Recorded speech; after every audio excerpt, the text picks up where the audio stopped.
లోక్సభ ప్రతిపక్ష నేత రాహుల్ గాంధీపై కేంద్ర మంత్రి గిరిరాజ్ సింగ్ ఆదివారం తీవ్ర స్థాయిలో విరుచుకుపడ్డారు. మహాకుంభమేళ తొక్కిసలాటలో మరణాల సంఖ్యను ఉత్తరప్రదేశ్ ప్రభుత్వం తక్కువ చేసి చూపిందంటూ రాహుల్ గాంధీ చేసిన విమర్శలపై గిరిరాజ్ సింగ్ మండిపడ్డారు. భారతదేశ ప్రతిష్టతను దెబ్బతీసేలా రాహుల్ గాంధీ పదే పదే విదేశీ వార్తా సంస్థల నివేదికలపై ఆధారపడుతున్నారని ఆయన ఆరోపించారు. రాహుల్ గాంధీ చైనా, పాకిస్తాన్ రాయబార కార్యాలయాలను, బీబీసీ నివేదికలను నమ్ముతారు కానీ సొంత దేశాన్ని నమ్మరు. ఇదే రాహుల్ గాంధీ విశ్వసనీయతకు నిదర్శనం అంటూ గిరిరాజ్ సింగ్ ఘాటు వ్యాఖ్యలు చేశారు. రాహుల్ గాంధీ ఇటీవలే చేసిన సోషల్ మీడియా పోస్టుకు ఆయన ఈ విధంగా స్పందించారు.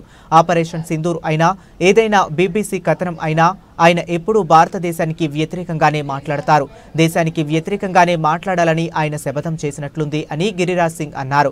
మహాకుంభమేళ తొక్కిసలాటలో మరణించిన వారి వాస్తవ సంఖ్యను ఉత్తరప్రదేశ్ ప్రభుత్వం దాచిపెట్టిందని రాహుల్ గాంధీ ఆరోపిస్తూ బీబీసీ నివేదికను ఉటంకించారు.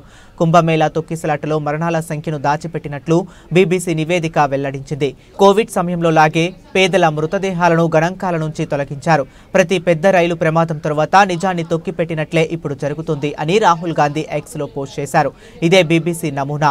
పేదలను లెక్కించకపోతే జవాబుదారీతనం కూడా ఉండదు అని ఆయన విమర్శించారు.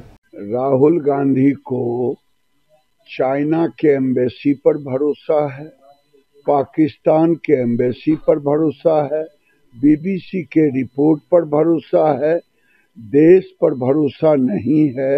यही राहुल गांधी का विश्वसनीयता है।